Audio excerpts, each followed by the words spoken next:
Hello students, कैसे हैं आप सभी। जैसा आप सब जानते हैं, हम राजस्थान की फ्लैगशिप योजनाओं के साथ जुड़े हुए हैं। बीच में कुछ दिन अपनी क्लासेस नहीं हो पाई थी, लेकिन आगे हम फिर से उन्हीं सीरीज़ को कंटिन्यू करते हुए कुछ योजनाएं बाकी रह गई थी आपकी, उनको शुरू करेंगे। उनके बाद जैसा मैंने आपको बताया था कि हम रिवीजन क्लास में पिछली कुछ योजनाओं को भी एक बार रिवाइज करेंगे, उनका ब्रीफ इंट्रोडक्शन लेंगे कि उनके अंदर क्या कहा गया है। तो बिना देरी करते हुए क्लास शुरू करते हैं अपनी अगली योजनाओं के साथ।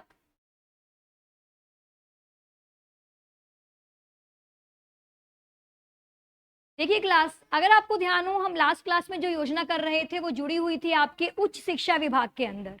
उच्च शिक्षा विभाग है आपका। पहली क्लासेस में मैंने आपको बताया है कि सबसे पहले हम विभाग के बारे में बात करते हैं, फिर विभाग के अंतर्गत जो अलग अलग योजनाएं दी गई हैं उनके बारे में बात करते हैं। हमारा विभाग चल रहा था उच्च शिक्षा विभाग, जिसमें हमारी पहली योजना हमने पढ़ी थी काली भाई भील मेधावी छात्रा स्कूटी योजना, जिसके बारे में हम अपनी पिछली वीडियो में बात कर चुके हैं।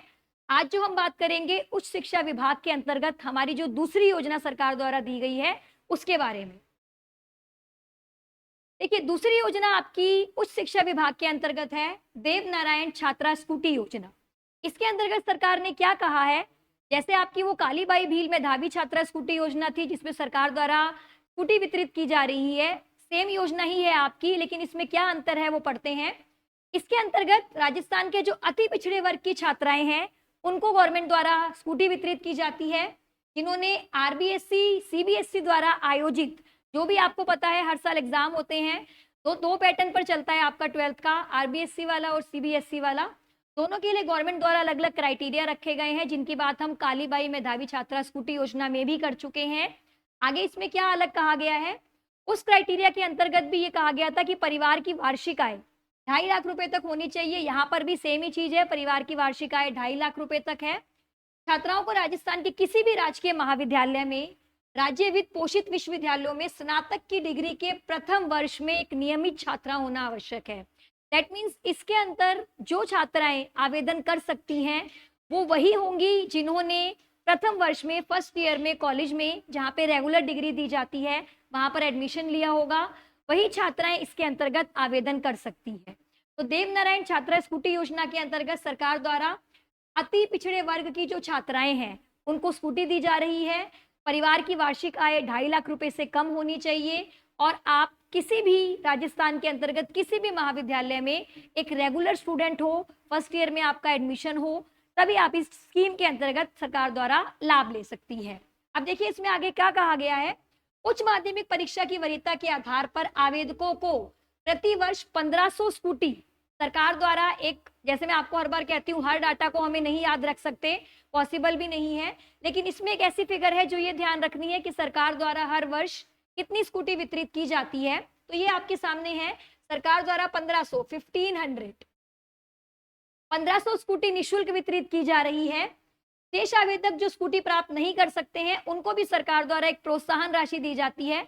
उसके बारे में हमें इतना नहीं ध्यान रखना है, हमें ये ध्यान रखना है कि सरकार द्वारा हर साल जो स्कूटी वितरित की जा रही है उनकी संख्या 1500 है। तो ये थी आपकी देव नारायण छात्रा स्कूटी योजना। अगली योजना के बारे में बात करते हैं। अगली योजना आपकी है Rajiv Gandhi scholarship for academic excellence योजना।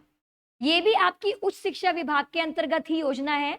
उच्च शिक्षा विभाग के अंतर्गत पहली योजना काली भाई भील मेधावी छात्रा स्कूटी योजना, दूसरी देव नारायण स्कूटी योजना जो अभी पढ़कर आए हैं, अगली योजना आपकी राजीव गांधी स्कॉलरशिप है। इसके अंतर्गत देखिए क्या कहा गया है, इसके अंतर्गत हर साल 200 जो मेधावी विद्यार्थी हैं उनको विश्व के शीर्ष 150, गवर्नमेंट द्वारा एक क्राइटेरिया फिक्स किया गया है कि 150 जो विश्वविद्यालय हैं उसमें पढ़ने के लिए आपको स्पॉन्सर किया जाता है। दैट मीन्स गवर्नमेंट द्वारा, सरकार द्वारा आपको स्कॉलरशिप प्रोवाइड की जाती है। संपूर्ण ट्यूशन फीस व अन्य खर्चे जो भी हैं वो राजस्थान सरकार द्वारा वहन किए जाएंगे। इस बजट 23-24 में इस संख्या को बढ़ाकर 500 कर दिया गया है। दैट मीन्स जो यहाँ पर आप ये 200 देख रहे हैं, पहले सरकार द्वारा 200 जो विद्यार्थी हैं हर साल उनको ये स्कीम दी जाती थी कि 200 विद्यार्थी ही इस राजीव गांधी स्कॉलरशिप का बेनिफिट ले सकते थे। इस बजट 23-24 में सरकार द्वारा इस सीमा को बढ़ाकर 200 विद्यार्थियों को बढ़ाकर 500 कर दिया गया है। दैट मीन्स अब इस स्कीम में 500 विद्यार्थी हर साल सरकार द्वारा स्कॉलरशिप ले सकते हैं। ये थी आपकी राजीव गांधी स्कॉलरशिप एकेडमिक योजना। अब देखिए विभाग चेंज हो गया है, आप देख रहे हैं जब भी विभाग चेंज हुआ है ऊपर एक अलग से आपको एरो दिख जाएगा। अभी तक जो हमने 3 योजनाएं पढ़ी हैं आज वाली क्लास में, उसमें वो जुड़ी हुई थी आपकी उच्च शिक्षा विभाग के साथ। अब जो आज आप योजना देख रहे हैं अगली, वो है वन विभाग के अंतर्गत। वन विभाग के अंतर्गत सरकार ने क्या योजना बनाई है? घर घर औषधि योजना।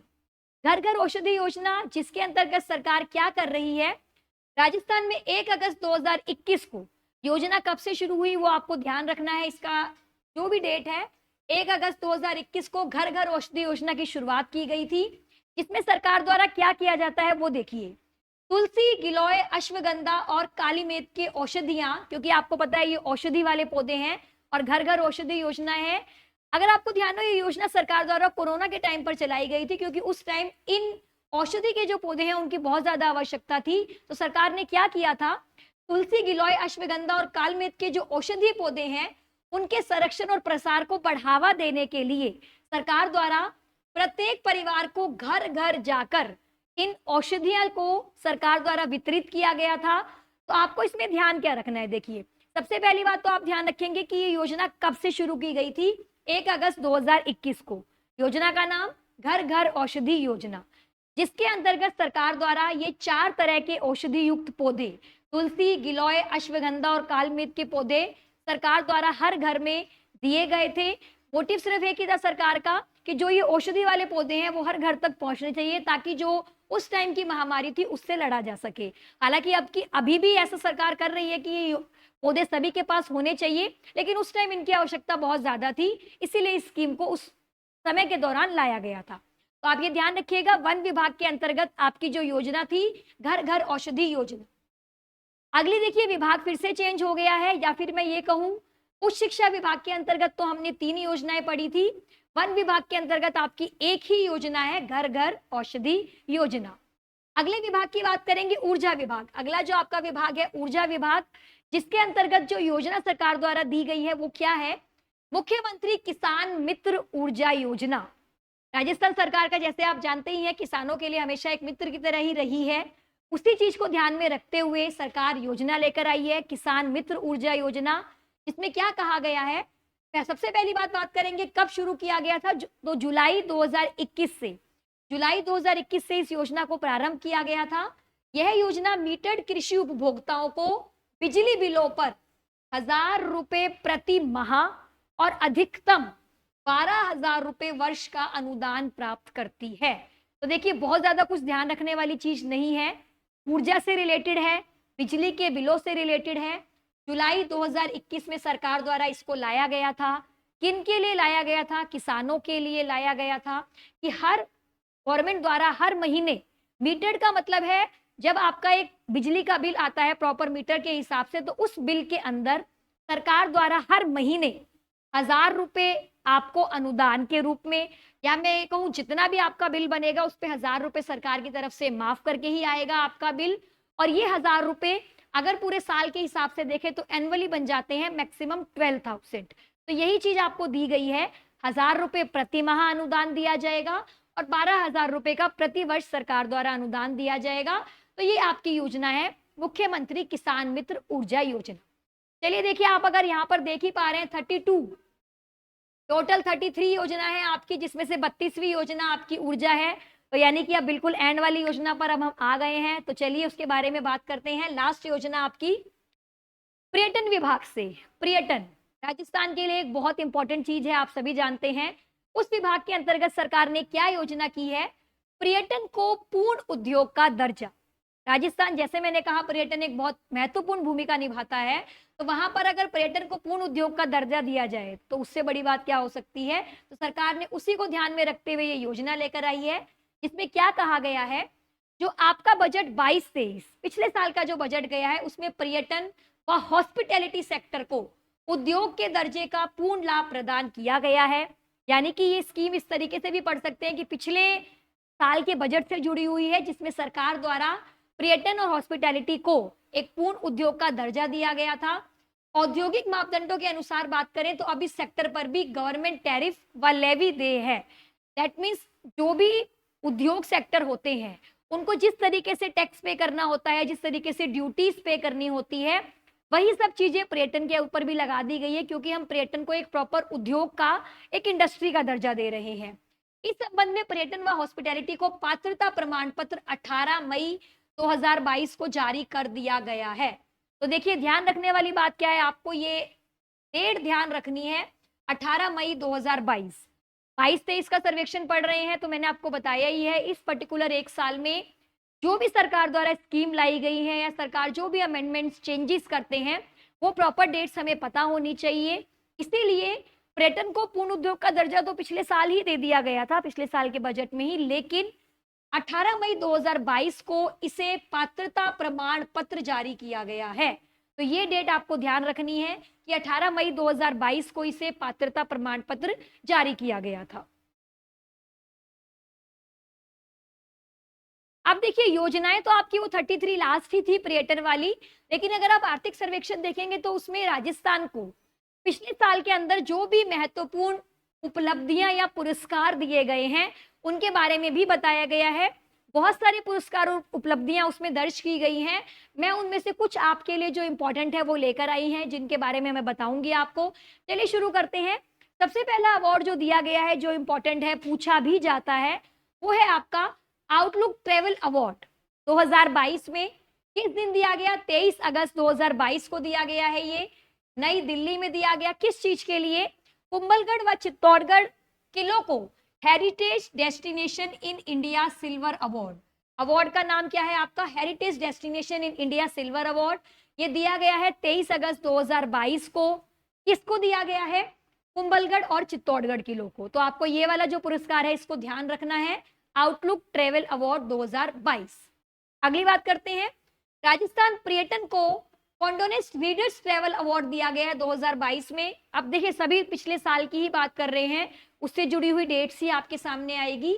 ये अवार्ड दिया गया था 15 नवंबर 2022 को। क्या अवार्ड है वो पढ़िए, favourite leisure destination in India या फिर favourite Indian state for road trips. दोनों ही अवार्ड के नाम है ये। किस लिए दिए गए थे राजस्थान को? 15 नवंबर 2022 को फेवरेट लेजर डेस्टिनेशन की लोगों द्वारा सबसे फेवरेट डेस्टिनेशन जिसको पसंद किया गया लोगों द्वारा पिछले साल के लिए, उस कैटेगरी में राजस्थान के पर्यटन को ये अवार्ड दिया गया है। अगली बात करते हैं, readers choice travel plus leisure and India's best award. इसका 11वां संस्करण पिछले साल हुआ, नई दिल्ली में हुआ। इसमें 16 नवंबर 2022 को डोमेस्टिक डेस्टिनेशन श्रेणी में राजस्थान को बेस्ट स्टेट का अवार्ड दिया गया है। तो ये चीज आपको ध्यान रखनी है। पहली बात तो किस कैटेगरी में दिया गया है? कैटेगरी थी आपकी डोमेस्टिक डेस्टिनेशन श्रेणी, और उसके अंतर्गत अवार्ड जो दिया गया, उस अवार्ड का नाम है आपका बेस्ट स्टेट अवार्ड। चलिए आगे बढ़ते हैं नेक्स्ट अवार्ड की तरफ। India travel and tourism fair. India travel and tourism fair के अंतर्गत अहमदाबाद में हुआ था। अभी तक आप जो देख रहे हैं, तीनों ही अवार्ड आए थे आपके, दिल्ली की बात की गई थी। हालांकि इसमें इतना जगह का ध्यान रखने की जरूरत नहीं है कि अवार्ड कहाँ दिया गया है, आपको कौन सा अवार्ड है, किस कैटेगरी में दिया गया है, वो ज्यादा इंपॉर्टेंट है, वो आपको ध्यान रखना है। अहमदाबाद में ये 8 सितंबर 22 को दिया गया है। किस लिए? Best design and decoration award. Best design and decoration award दिया गया है। प्रॉपर डेट्स नहीं भी ध्यान रखेंगे तो चलेगा, क्योंकि पिछले साल के ही सारे अवार्ड हैं। और भी बहुत सारे अवार्ड हैं, बहुत सारी उपलब्धियां हैं जो सर्वेक्षण के अंतर्गत दी गई हैं।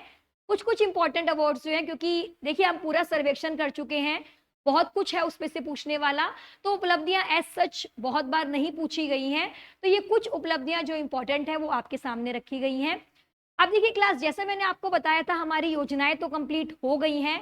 33 योजनाएं थी सरकार द्वारा, जो मैं आपको सब करवा चुकी हूँ। अब एक क्विक रिवीजन करेंगे इन 33 योजनाओं के बारे में कि हम किस विभाग के अंतर्गत कौन कौन सी योजनाएं पढ़ चुके हैं। चलिए फिर से शुरू करते हैं।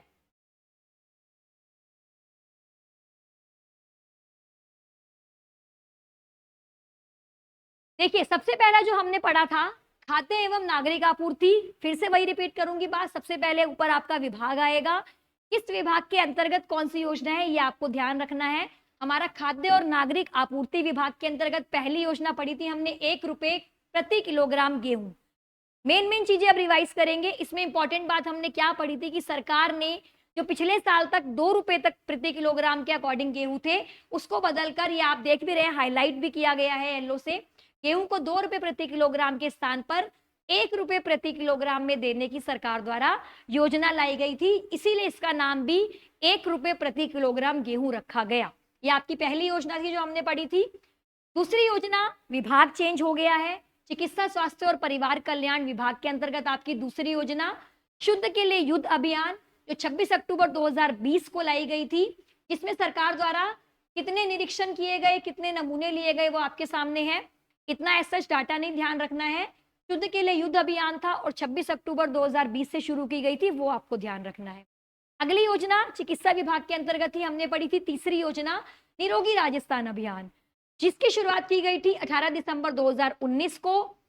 इसका उद्देश्य जो भी मौसमी रोग होते हैं, जो फैल सकते हैं रोग, उसके लिए सरकार द्वारा निरोगी राजस्थान अभियान शुरू किया गया था 18 दिसंबर 2019 को। तीसरी योजना थी आपकी मुख्यमंत्री निशुल्क निरोगी राजस्थान योजना। इसमें सिर्फ आप देख रहे हैं मैंने डेट ही रखी है 1 मई 2022, क्योंकि जिन स्टूडेंट जो पहले से जुड़े हुए हैं उन्हें ध्यान होगा कि हमने ये पढ़ा था कि इस योजना के आगे 2 सब पार्ट हैं जिसमें हमें इस योजना को पढ़ना है, पर क्योंकि वो भी मेन योजनाएं हैं इसलिए उनको भी अलग से नंबरिंग दी गई है। तो चौथी योजना के रूप में आपको सिर्फ और सिर्फ ये ध्यान रखना है कि ये योजना 1 मई 2022 से प्रारंभ की गई थी। आगे बढ़ते हैं। देखिए अगली योजना, फिफ्थ योजना, उसी चिकित्सा विभाग के अंतर्गत ही है आपकी निशुल्क दवा योजना। इसमें सरकार द्वारा किसी भी राज्य के चिकित्सालय में अगर आप जाते हैं तो आपको निशुल्क में दवा दी जाती है।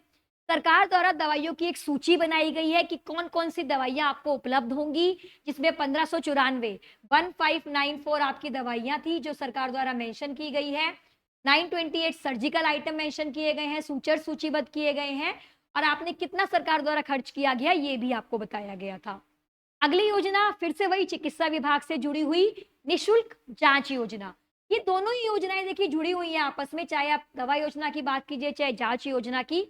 फर्क सिर्फ इतना ही है, राजकीय चिकित्सालय में जाने पर दवा योजना में आपको निशुल्क दवा दी जाती है और जांच योजना के अंतर्गत सरकार द्वारा कुछ जांच की लिस्ट दी गई है कि कौन कौन सी जांच आप फ्री में करवा सकते हैं। वो सारी जांच आपको यहाँ पे निशुल्क प्रदान की जाती है। ये योजनाएं थी। आगे देखिए वही चिकित्सा विभाग के अंतर्गत फिर से अगली योजना है चिरंजीवी स्वास्थ्य बीमा योजना। ये बहुत इंपॉर्टेंट योजना है स्टूडेंट्स, क्योंकि बहुत बार इसके बारे में पूछा गया और बहुत प्रचलन में भी है योजना। तो इसके बारे में आपको एक एक चीज ध्यान रखनी है, इसलिए बार बार दोबारा रिपीट कर रही हूँ। इसके बारे में शुरुआत की गई थी 1 मई 2021 को। 1 मई 2021 को इसकी शुरुआत की गई थी, जिसके अंतर्गत सरकार ने, ये पहली ऐसी योजना थी चिकित्सा विभाग के अंतर्गत, अभी तक आप देख रहे हो हर जगह बात की गई थी सरकारी चिकित्सालय में अगर आप जाते हैं तो निशुल्क दवाइयां, निशुल्क जांच की जाएगी। इस पर्टिकुलर योजना के अंतर्गत सरकार द्वारा निजी अस्पतालों को भी जोड़ा गया। यहाँ पर आप देख रहे हैं वो फिगर कितनी है, 899 आपके निजी अस्पताल हैं और 834 आपके सरकारी अस्पताल हैं जो सरकार द्वारा इस योजना के अंतर्गत सूचीबद्ध किए गए हैं। और सरकार ने क्या कहा है, क्या अलग अलग चीजें इसमें आई थी। इस साल का जो बजट आया है उसमें इस योजना द्वारा जो बीमा लोगों को दिया जा रहा था, स्वास्थ्य बीमा, उसकी राशि को बढ़ाकर 10 लाख से 25 लाख कर दिया गया है। तो ये चीज आपको इंपॉर्टेंट है, ध्यान रखनी है। अगली इंपॉर्टेंट चीज जो इसमें ऐड की गई योजना में वो क्या थी, ईडब्ल्यूएस परिवारों को शामिल किया गया है, ईडब्ल्यूएस परिवारों को। तो यानी कि इसमें शुभारंभ कब हुआ, 1 मई 2021, वो भी ध्यान रखना है। कितने सरकारी कितने निजी हॉस्पिटल्स इंक्लूडेड हैं वो भी ध्यान रखना है। बजट की राशि, बजट कहें या फिर हम कहें बीमा की राशि को 10 लाख से बढ़ाकर 25 लाख कर दिया गया है। और पहले जो परिवार इसमें इंक्लूडेड थे उसके अंतर्गत ईडब्ल्यूएस परिवारों को भी इसमें जोड़ दिया गया है। चारों ही बातें आपकी बहुत इंपॉर्टेंट है इस योजना में, सभी का आपको ध्यान रखना है। आगे बढ़ते हैं। अगला देखिए, अब आपका विभाग चेंज हो गया है, विभाग आ गया है स्वायत्त शासन, जिसके अंतर्गत पहली योजना हमने पढ़ी थी इंदिरा रसोई योजना। मैंने आपको बताया था इस स्लाइड को कराते वक्त कि दोनों ही योजनाएं आपकी इंपॉर्टेंट है। तो इंदिरा रसोई योजना भी आपकी इंपॉर्टेंट है, जिसमें क्या कहा गया है, पहले इसका शुभारंभ दिया गया है 20 अगस्त 2020 से। इसके बाद 213 नगरीय स्थानीय निकायों में 358 स्थायी रसोई, ये उस टाइम की संख्या है जिस टाइम इनको लाया गया था। लेकिन हमने क्या पढ़ा था इस योजना में कि इस साल का जो सरकार का बजट आया है उसमें इस रसोइयों की संख्या को बढ़ाकर 2000 करने का प्रस्ताव रखा गया है। तो आपको इंपॉर्टेंट पॉइंट इसमें यही ध्यान रखना है कि कितनी इंदिरा रसोइयों की संख्या को बढ़ाया गया है 2000 तक, और इसमें 8 रुपए प्रति थाली के अकॉर्डिंग दिया जाता है। ये चीज भी मैं आपको बता चुकी हूँ। तो यहाँ तक हम अपनी 8 योजनाएं दोबारा से रिवाइज कर चुके हैं। आगे बढ़ते हैं। 9th योजना स्वायत्त शासन के अंतर्गत ही आपकी है, विभाग के अंतर इंदिरा गांधी शहरी क्रेडिट कार्ड योजना, जो 2021 से प्रारंभ की गई थी, जिसमें सरकार द्वारा जो आपके स्ट्रीट वेंडर्स होते हैं, जो स्ट्रीट पर अपनी कोई रेडी लगाते हैं, ठेला लगाते हैं, उनके लिए सरकार द्वारा योजना लाई गई थी। क्या योजना थी? जो 5 लाख स्ट्रीट वेंडर्स हैं उनको 50,000 रुपए का ब्याज मुक्त ऋण, मतलब ऋण मिलेगा उनको, और उस ऋण के ऊपर सरकार द्वारा कोई इंटरेस्ट नहीं लिया जाएगा। तो ये आपकी इंदिरा गांधी शहरी क्रेडिट कार्ड योजना है। शहर में जो आपके स्ट्रीट वेंडर्स होते हैं उनके लिए इस योजना को प्रारंभ किया गया था 2021 से। अगली योजना, आपका विभाग चेंज हो गया है, स्कूली शिक्षा से जुड़ी हुई है, इसमें आपकी 10th नंबर की योजना थी महात्मा गांधी अंग्रेजी माध्यम विद्यालय। देखिए इसमें ध्यान क्या रखना है, सरकार द्वारा जो सरकार के राजकीय विद्यालय थे ऑलरेडी रनिंग में, जो ऑलरेडी चल रहे थे गवर्नमेंट स्कूल, उन्हीं को ही इंग्लिश मीडियम में, अंग्रेजी माध्यम में परिवर्तित करने की सरकार योजना लाई थी, जिसका नाम ही महात्मा गांधी अंग्रेजी माध्यम विद्यालय रखा गया है। और सरकार द्वारा इस वक्त कितने महात्मा गांधी अंग्रेजी माध्यम विद्यालय चल रहे हैं, उनकी संख्या आपको ध्यान रखनी है, वो है आपकी 1639। तो ये आपकी योजना थी 10th नंबर की। आगे देखिए 11वीं योजना, ये भी स्कूली शिक्षा से जुड़ी हुई है, मुख्यमंत्री बाल गोपाल योजना, जिसकी शुरुआत 29 नवंबर 2022 हमारे प्रीवियस ईयर में ही की गई है, नवंबर 2022 में। इससे पहले सरकार द्वारा मिड डे मील योजना चलाई जा रही थी, उसके अंतर्गत ही सरकार ने क्या चेंज किया है, कक्षा 1 से 5वीं तक के जो बच्चे हैं उनको 150 मिलीलीटर दूध दिया जाएगा। 6 से 8वीं कक्षा में जो बच्चे हैं उनको 200 मिलीलीटर दूध दिया जाएगा। आगे इसमें क्या फर्क किया गया, क्या बदलाव किया गया, वो इंपॉर्टेंट है। पहले ये योजना जब मिड डे मील चल रही थी तो 2 ही दिन, हफ्ते के 2 ही दिन, यानी कि मंगलवार और शुक्रवार को सरकार द्वारा बच्चों को ये मिड डे मील प्रोवाइड किया जाता था। इस साल के बजट में यानी कि 23-24 में सरकार द्वारा इस योजना को सभी दिनों के लिए, दैट मीन्स पूरे दिन, जितने भी दिन स्कूल ओपन होते हैं सभी दिनों में सरकार द्वारा ये मिड डे मील बच्चों को दिया जाएगा। ये बदलाव इस बजट में किया गया है, जो आपको ध्यान रखना है। आगे बढ़ते हैं। अगली योजना हमने पढ़ी थी मुख्यमंत्री निशुल्क यूनिफॉर्म वितरण योजना। कुछ खास नहीं है इसमें, अलग से कोई डेट भी याद नहीं रखनी है। 1 से 8वीं तक के बच्चों को यूनिफॉर्म के, जैसे कि योजना का नाम ही है, 2 सेट यूनिफॉर्म के सरकार द्वारा फ्री में वितरित किए गए थे।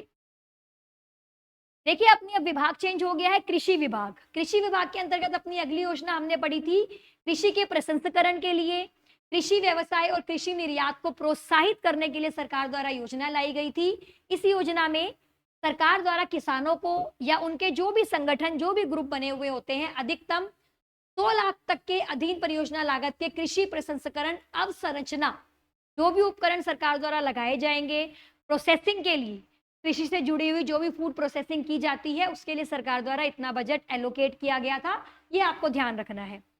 अगली देखिए बात करते हैं, अब अपना विभाग चेंज हो गया है। अगला विभाग है अपना उद्योग विभाग, जिसके अंतर्गत राजस्थान सरकार ने निवेश को प्रोत्साहित करने के लिए कि उद्योगों के अंदर इन्वेस्टमेंट हो, लोग निवेश करें, उसको प्रोत्साहित करने के लिए योजना लाई थी। योजना हमारी पिछले साल में ही आई है। जो भी योजना पिछले साल में आई है उसके साथ उसकी डेट मेंशन की गई है, तो आपको वो प्रॉपर डेट ही ध्यान रखनी है। तो इसमें योजना लाई गई थी 7 अक्टूबर 2022 को, जिसके अंतर्गत सरकार द्वारा 15% की वृद्धि के साथ विनिर्माण और सेवा क्षेत्रों का विकास किया जाएगा, समावेशी विकास किया जाएगा, जिसमें 2027 तक 10 लाख लोगों के लिए रोजगार के अवसर सरकार सुनिश्चित करेगी। ये सरकार द्वारा लाया गया है कि हम आने वाले 2027 तक 10 लाख रोजगार प्रोवाइड कर देंगे। ये आपका निवेश प्रोत्साहन योजना में कहा गया है। आगे देखिए आपका विभाग चेंज हो गया फिर से, सूक्ष्म लघु और मध्यम उद्योग, जिनको कॉमनली एमएसएमई के नाम से जाना जाता है। इसमें आपकी 15वीं योजना मुख्यमंत्री लघु उद्योग प्रोत्साहन योजना। इसमें मैंने आपको बताया था कि आपको अलग अलग ऋणों पर कितने प्रतिशत ब्याज का अनुदान दिया जा रहा है वो याद रखना है मेन। 25 लाख तक के ऋण है 8%, 25 से लेकर 5 करोड़ रुपए तक के ऋण है तो 6%, 5 करोड़ से लेकर 10 करोड़ तक के ऋण है तो उस पर 5% का ब्याज का अनुदान दिया जाएगा। बस मेन चीज आपको इसमें ये ध्यान रखना। अगला देखिए, वही विभाग एमएसएमई विभाग के अंतर्गत अगली योजना सरकार द्वारा facilitation of establishment and operation अधिनियम लाया गया था एमएसएमई के लिए, जिसको 12 जून 2019 को सरकार ने क्या किया था, इस योजना में एक web portal, online portal launch किया था। हर एक एमएसएमई को एक डिक्लेरेशन ऑफ इंटेंट, जो भी नोडल एजेंसी होगी उसको प्रस्तुत करना होता है, जिसके बाद आपको एक प्रमाण पत्र जारी कर दिया जाता है और उस प्रमाण पत्र जारी करने के 3 साल तक सरकार द्वारा आपको कोई भी चीज आगे किसी भी तरीके से दाखिल करने की जरूरत नहीं है, कोई भी निरीक्षण सरकार के द्वारा नहीं किया जाएगा। आगे बढ़ते हैं। देखिए क्लास, अगली जो योजना हमने की थी मुख्यमंत्री युवा संबल योजना के अंतर्गत, जिसमें हमने ये कहा था इस योजना का प्रारंभ हुआ 1 फरवरी 2019 को।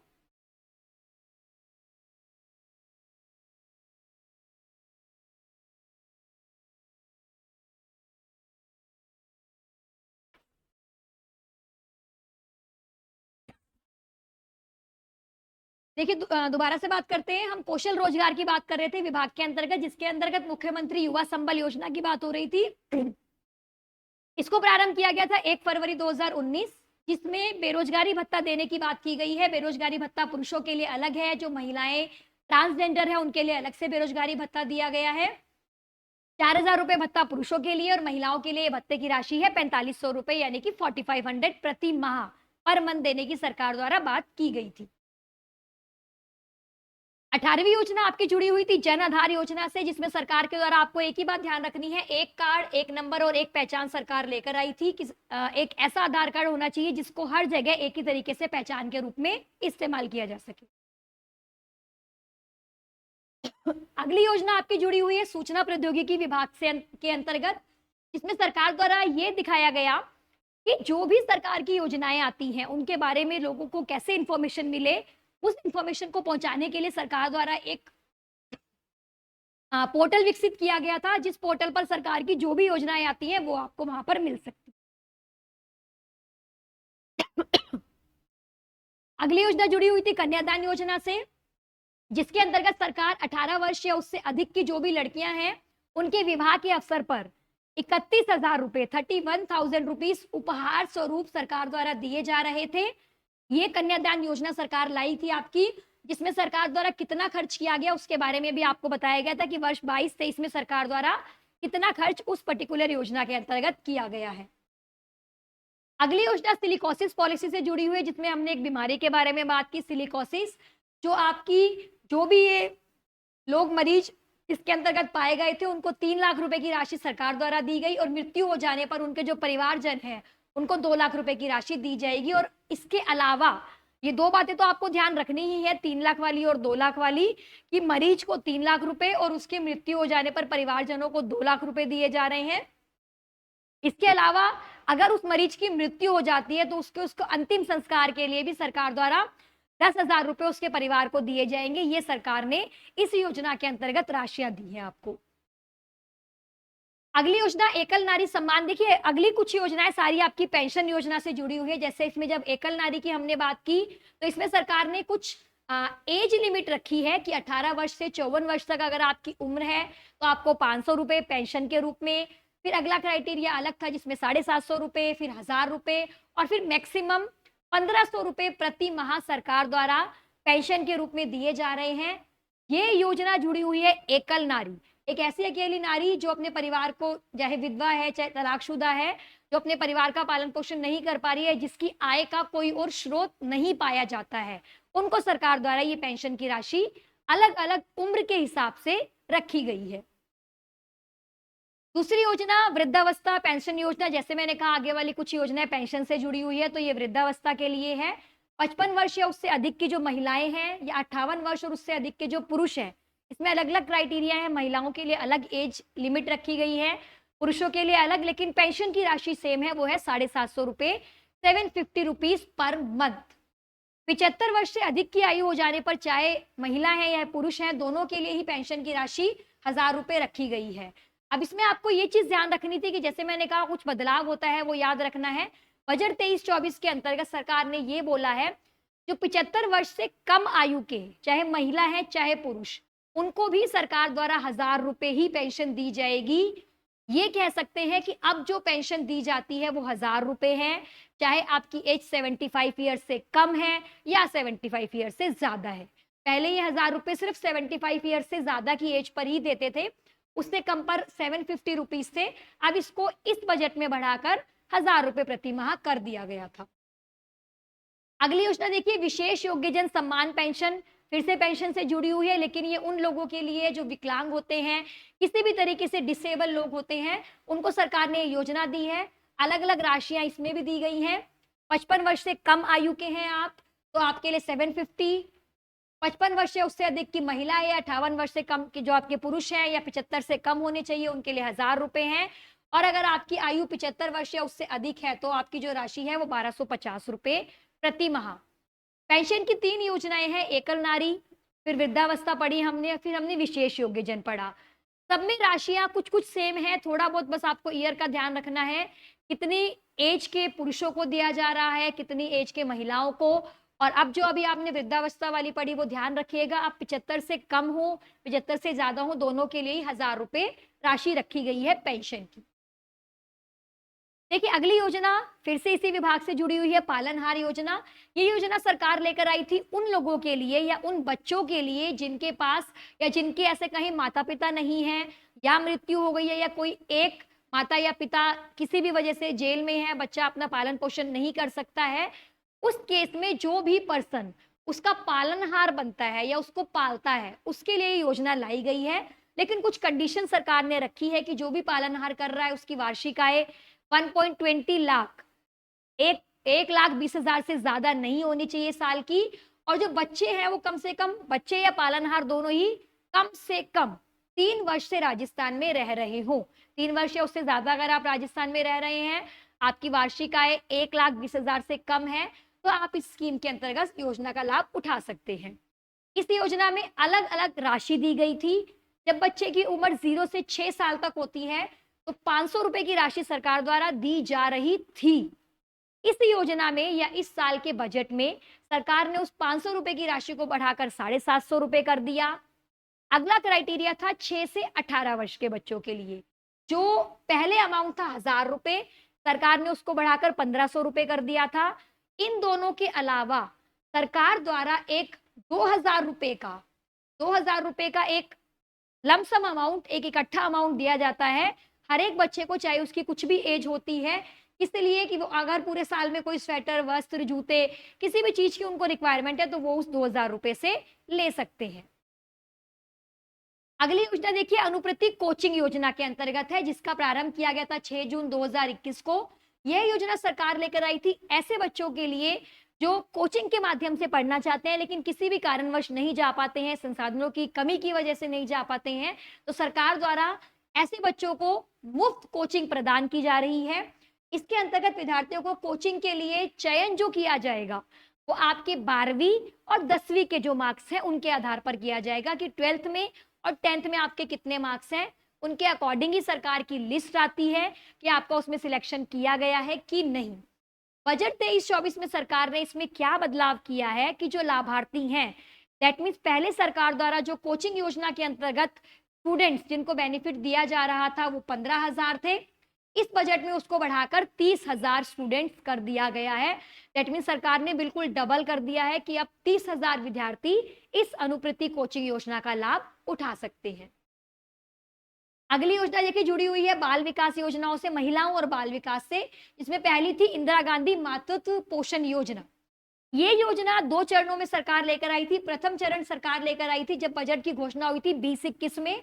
बदलाव ये था कि पहले ये योजना, प्रथम चरण में ये योजना सिर्फ 5 जिलों के अंतर्गत लाई गई थी, प्रतापगढ़, डूंगरपुर, बांसवाड़ा, उदयपुर और बारां। द्वितीय चरण के अंतर्गत सरकार द्वारा यानी कि वर्ष 22-23 में राजस्थान के सभी 33 जिलों में इस योजना को लागू कर दिया गया है। दोनों ही बातें आपको ध्यान रखनी है कि जब सरकार इसको लेकर आई थी तो किन 5 जिलों में लेकर आई थी, ये आपको ध्यान रखना है। और अभी के लिए तो सिर्फ यही याद रखना है कि अब से सरकार ने इस योजना को सभी जिलों में लागू कर दिया है। उद्देश्य वही था, गर्भवती महिलाओं के लिए या जो भी आगे माताएं होती हैं उनके 3 वर्ष तक के बच्चों के स्वास्थ्य की देखभाल के लिए सरकार द्वारा ये योजना दी जा रही है।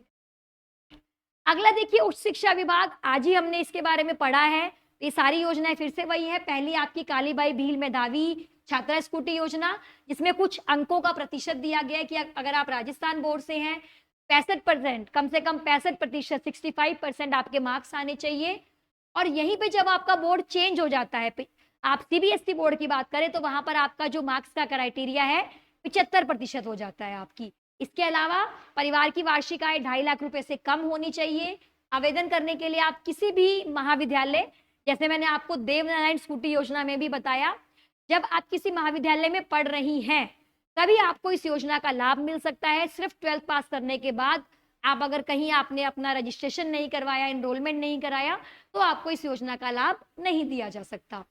वर्ष 2022-23 में एक बात की गई है कि सरकार ने कितनी स्कूटियां इस कालीबाई भील मेधावी योजना में वितरित की, वो आपकी जो राशि है स्कूटियों की 17,537, 17,537 जो स्कूटी है सरकार द्वारा कालीबाई भील मेधावी के अंतर्गत वितरित की गई है।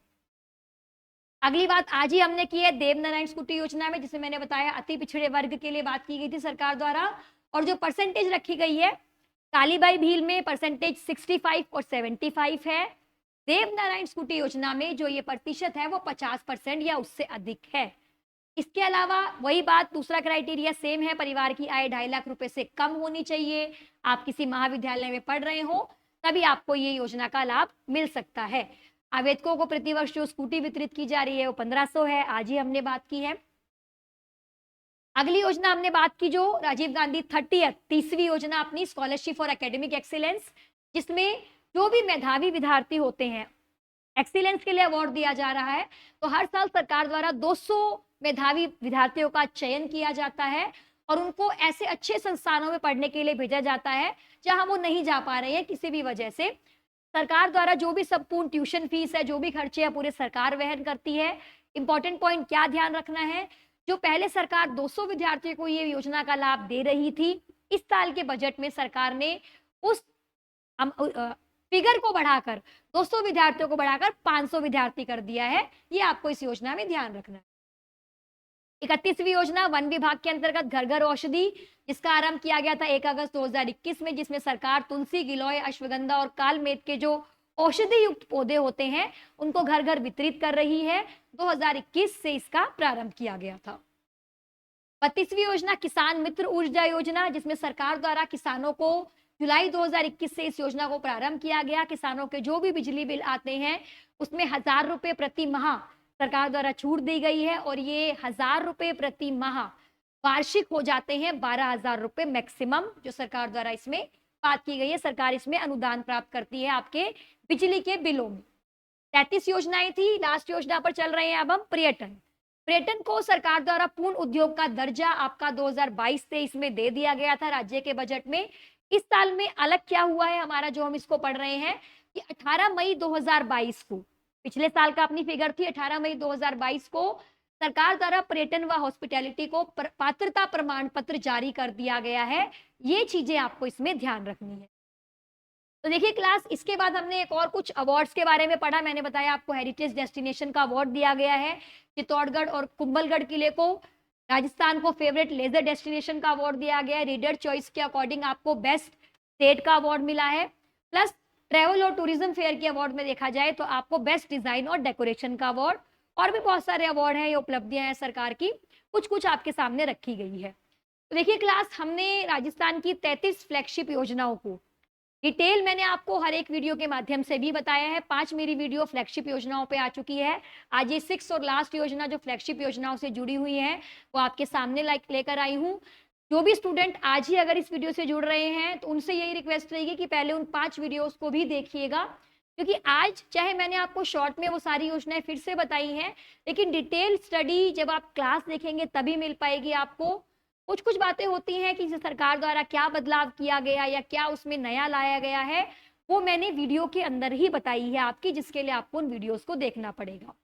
तो ये आपका राजस्थान का आर्थिक सर्वेक्षण कंप्लीट होता है, जिसमें हमने पहले कुछ वीडियोस थी उनमें हमने आर्थिक सर्वेक्षण से जुड़े हुए डाटा के बारे में बात की कि सरकार अलग-अलग सेक्टर में, चाहे कृषि हो, उद्योग हो, आपको सेवा क्षेत्र हो, सभी सेक्टर के अंतर्गत सरकार क्या-क्या चीज़ें लेकर आई है, कितना आपका परसेंटेज बढ़ा, शिशु मृत्यु दर की बात करें या बाकी जीडीपी की बात करें, प्रति व्यक्ति आय की बात करें, ये सब डाटा हमने पहले अपने सर्वेक्षण के कुछ वीडियोस में देखा। फिर हमने फ्लैगशिप योजनाओं की एक सीरीज शुरू की थी, जिसके अंतर्गत आज से पहले 5 योजनाओं या 5 वीडियो में लेकर आई थी, जिसमें हमने कुछ योजनाओं के बारे में बात की थी। आज की लास्ट क्लास में हमने बची हुई योजनाएं प्लस अपनी पिछली सारी योजनाओं को रिवाइज की। तो मेरा यही आपसे निवेदन रहेगा कि सारी वीडियोस को ध्यान से देखिएगा। सभी वीडियोस को देखने के बाद आपको राजस्थान का आर्थिक सर्वेक्षण पूरी तरीके से क्लियर हो जाएगा, आपको और कहीं से करने की रिक्वायरमेंट नहीं रहेगी। और राजस्थान का आर्थिक सर्वेक्षण, जैसे मैंने आपको पहली वीडियो में भी कहा था, अपने आप में बहुत इंपॉर्टेंट टॉपिक है। जब भी आप कोई भी टॉपिक जिसमें राजस्थान की इकोनॉमी के बारे में पूछा गया है और करंट के बारे में पूछा गया है कि करंट में राजस्थान के चाहे कृषि विभाग है या अलग-अलग सेक्टर हैं, उनमें क्या-क्या चीजें हैं, तो योजनाओं से आपको बहुत लाभ मिलने वाला है, क्योंकि इसमें करंट की भी सारी बातें ऐड की है। मैंने कोशिश की है अपनी सभी स्लाइड में, वीडियो में, कि सरकार ने अगर बजट में कोई बदलाव किया है, क्योंकि बहुत सारी चीजें आप पाएंगे कि सर्वेक्षण के अंतर्गत नहीं दी गई, लेकिन अगर बजट, क्योंकि बजट आपको पता है बाद में आता है, सरकार पहले सर्वेक्षण जारी करती है, तो बजट में अगर सरकार द्वारा कुछ अनाउंसमेंट की गई थी उस योजना से जुड़ी हुई, तो वो भी मैंने उसमें ऐड करने की पूरी कोशिश की है। बाकी आप लोग उस वीडियोस को देखिएगा। जैसा मैं हमेशा कहती हूँ, आपके कोई भी कमेंट है, आपको किसी भी तरीके से लगे, वो आप मुझे बता सकते हैं। अब यहाँ तक आपका जो सर्वेक्षण वाला, जैसे मैंने कहा था, पहला टॉपिक वो खत्म हो जाता है। अब हम आने वाली क्लासेस में, क्योंकि आने वाली क्लासेस अब आपकी रहेंगी इंडियन इकोनॉमी की, भारतीय अर्थव्यवस्था की, भारतीय अर्थव्यवस्था, और अपना जो मेन मोटो रहेगा वो अपना आरएएस ही है। तो आरएएस प्री के अकॉर्डिंग इंडियन इकोनॉमी में जो भी आपके टॉपिक कवर होंगे, जैसे कि मेन इंपॉर्टेंट टॉपिक बैंकिंग आता है, आपका इन्फ्लेशन आता है, आने वाली क्लासेस में मैं अपनी जो भी वीडियोस रहेंगी मेरी, उसमें मैं उन टॉपिक्स को कवर करने की कोशिश करूंगी। तब तक आप इस आर्थिक सर्वेक्षण वाले वीडियोस के साथ बने रहिएगा, लाइक करते रहिएगा, आगे फ्रेंड्स को भी शेयर कीजिएगा, ताकि जो भी फ्रेंड्स या जो भी स्टूडेंट्स इसको तैयार कर रहे हैं उनके लिए थोड़ा इजी हो जाए। बाकी मिलते हैं नेक्स्ट वीडियो में अपनी भारतीय अर्थव्यवस्था के नए टॉपिक के साथ। धन्यवाद विद्यार्थियों, थैंक्स फॉर वॉचिंग।